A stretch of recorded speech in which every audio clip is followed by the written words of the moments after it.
A minha diretora Isabel está aqui, um olho no peixe, um olho no gato. Eu sou o peixe, o gato é o Arthur, né? Pois é, mas mesmo assim, vamos gravar o vídeo para você neste sábado de sol, dia dos finados, dia 2 de novembro de 2019. E eu vou fazer uma confissão para você. Eu não queria voltar a esse episódio do porteiro do condomínio lá, do Vivendas da Barra, né? Não queria, porque eu sou jornalista, tenho um problema de ética, não trabalho na Globo, então o problema é maior ainda. Mas não dá para não voltar, porque é uma coisa que chega a me embrulhar o estômago, né? Ontem eu fui ver o Jornal Nacional. E o Jornal Nacional dedicou um tempo enorme a assassinar a reputação da procuradora Carmen Elísia Bastos de Carvalho, pelo simples fato de que essa procuradora reuniu a imprensa um dia depois da barriga monumental do Jornal Nacional. Eu prometi para Isabel que eu não ia me exaltar, mas é difícil não se exaltar num caso desse, né? Porque trata da vida de uma profissional, de uma pessoa acusada de um crime que não existe na legislação brasileira. A senhora Carmen Elisa Bastos de Carvalho, do Ministério Público do Rio, está sendo crucificada não apenas pelo Jornal Nacional, não apenas pela Globo, Globo News, etc., mas pela imprensa inteira.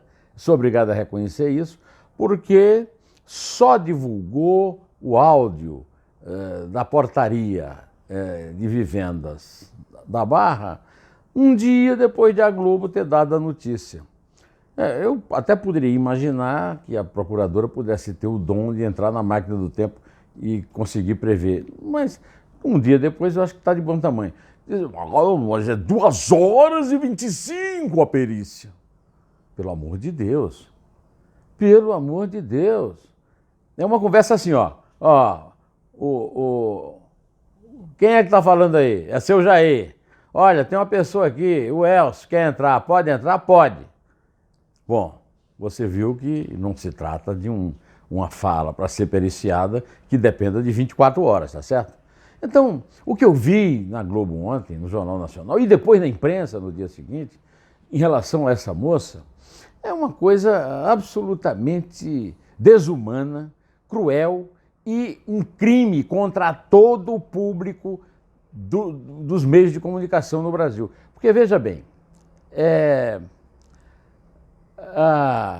a moça está sendo acusada de ter votado no Bolsonaro. É um crime que eu não consegui ainda entender. Ela posou com uma foto com o Bolsonaro na capa, na frente da blusa, posou com um deputado que rasgou a placa da Marielle Franco. E daí?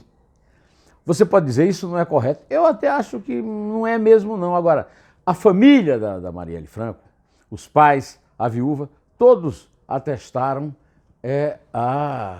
o bom trabalho da procuradora lá.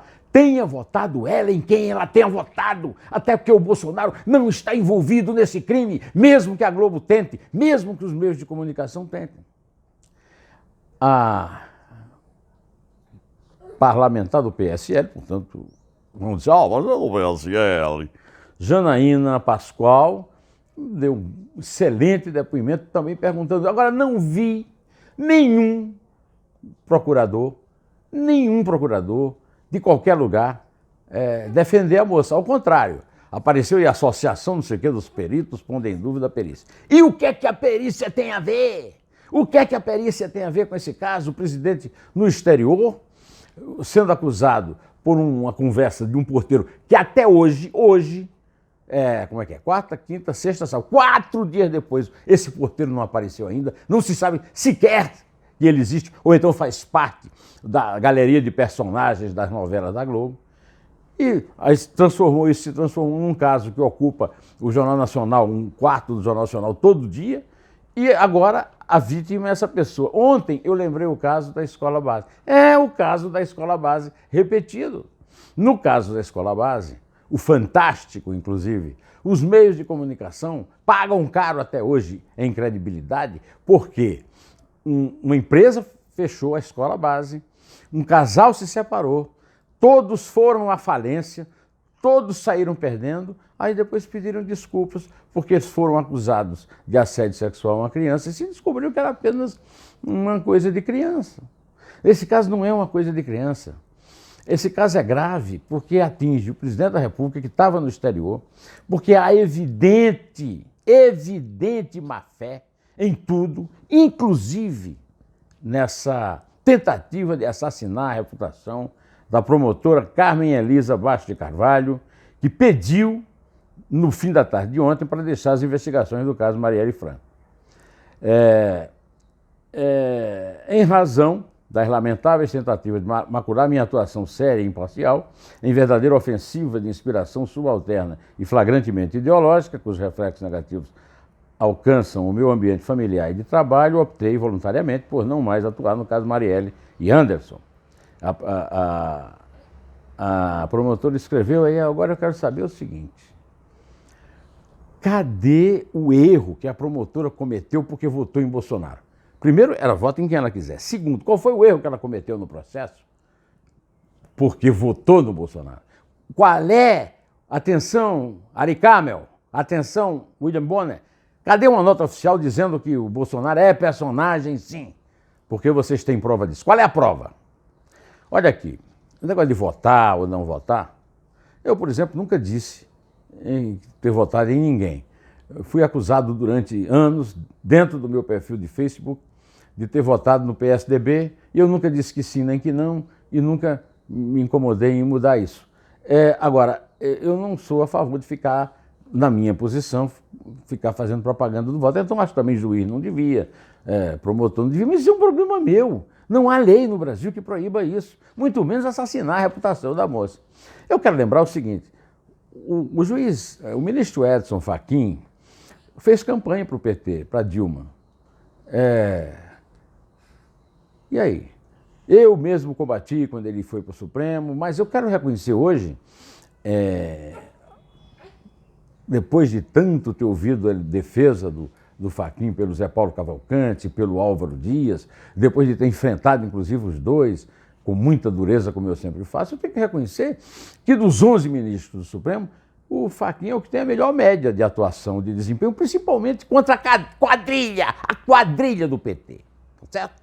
Mas e aí? O ministro Edson Fachin é um exemplo de que não quer dizer necessariamente que uma militância ou ideológica ou eleitoral possa depois interferir no trabalho que ele venha fazer, se é sério ou não. Então eu lamento muito, eu sou jornalista, eu estou deprimido com o que está acontecendo com essa procuradora, e não adianta depois fazer como fizeram com a escola base, de pedir desculpa a ela.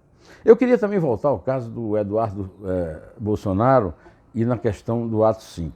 Eu vi ontem um senhor chamado Juscelino Filho, do Demo do Maranhão, que é presidente da Comissão de Ética, dizendo que o caso vai ser levado para... Existe uma miríade de depoimentos contra o Eduardo Bolsonaro e dizendo que Eduardo Bolsonaro atingiu um grave erro, fez um grave erro contra a democracia. Eu quero chamar aqui o testemunho do meu amigo, o professor Modesto Carvalhosa, que me telefonou hoje cedo para elogiar o tom com que eu defendi o Eduardo Bolsonaro nessa questão. O Eduardo Bolsonaro não está provocando nenhum problema na democracia brasileira, ao contrário. Um tipo de discussão desse só fortalece a democracia. E o professor Carvalhosa concordou comigo. O professor Carvalhosa acha que eu devo insistir nisso. A democracia é, de todos os regimes políticos, o único que aceita e até é fortalecida quando é enfrentada de forma frontal com alguma proposta autoritária. Eu tenho recebido algumas mensagens, um Ofir, um amigo do Carvalhosa, que disse que eu estou enganado, e aí hoje, por coincidência, aconteceu uma manifestação de neonazistas na cidade de Dresden, que é famosa por ser uma espécie de Hiroshima ou Nagasaki da Alemanha. Então, a Alemanha tem uma democracia, a democracia não se enfraquece com manifestações neonazistas, viu, filho? Mas não é só isso, quer dizer, a verdade é Mesmo que... você não concorde com o que ele falou, né? Não, eu não concordo com o que ele falou, e ele pode não concordar também comigo, de mim. Ele tem o direito de manifestar a opinião dele. Agora, eu queria saber o seguinte, eu não me lembro, pode ser que eu tenha, essa hora o Arthur tenha me convocado, alguma coisa, mas eu não vi no Jornal Nacional nenhuma notícia sobre essa nota que o antagonista deu a respeito do seguinte. É estarrecedor que Manuela Dávila tenha sido informada por um criminoso que ele havia roubado mensagens de ministros do Supremo e, em vez de denunciá-lo às autoridades, ela tenha repassado seu contato a Glenn Greenwald. Assino embaixo. O procurador Ailton Benedito perguntou ao Twitter: Manuela Dávila não repreendeu o hacker, não o denunciou à Polícia Federal, ao Ministério Público Federal, ao Supremo Tribunal Federal, como qualquer cidadão de bem faria, para proteger as instituições, a democracia e o Estado de Direito. Aí eu perguntei, primeiro, o procurador, o que é que ele acha? Eu não vi nenhum procurador, meu amigo Roberto Liviano, não vi Deltan Dallagnol, ninguém defendendo a causa da Carmen Elisa Bastos de Carvalho. Estou esperando, pessoal. O Augusto Aras, cadê você? Pois é, agora, de qualquer maneira, a pergunta que o procurador faz é muito interessante, até porque não vem dizer, não, ele está falando no Supremo. O Partido Comunista do Brasil, dissidência do Partido Comunista Brasileiro, pelo qual ela foi candidata a vice na chapa do poste do Lula, Fernando Haddad, vive batendo as portas do Supremo.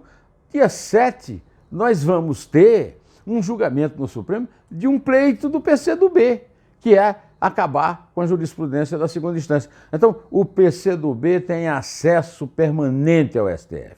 Tem um prestígio no STF que eu não tenho. Eu vivo aqui deblaterando do STF, nunca me levou em consideração. Mas o PCdoB... Sabe quem é o advogado do PCdoB? Zé Eduardo Martins Cardoso, aquele que não suportaria ir para a prisão, preferia morrer. Ou seja, então, e aí? Como é que é? Como é que fica isso? Segundo ainda o antagonista, o hacker da Lava Jato disse a Manuela Dávila que havia roubado mensagens de Carmen Lúcia, Rosa Weber e Luiz Roberto Barroso, segundo a Veja. Disse também que essas mensagens permitiriam invalidar todos os atos da Lava Jato. Em sua conversa com Manuela Dávila, ele acusou Carmen Lúcia de fazer piada com a morte do neto de Lula. Só que a Polícia Federal acaba de divulgar uma nota confirmando o que o antagonista publicou mais cedo. O hacker Walter Delgatti Neto mentiu ao dizer a Manuela Dávila que invadiu um grupo de Telegram dos ministros Luiz Roberto Barroso, Carmen Lúcia e Rosa Weber.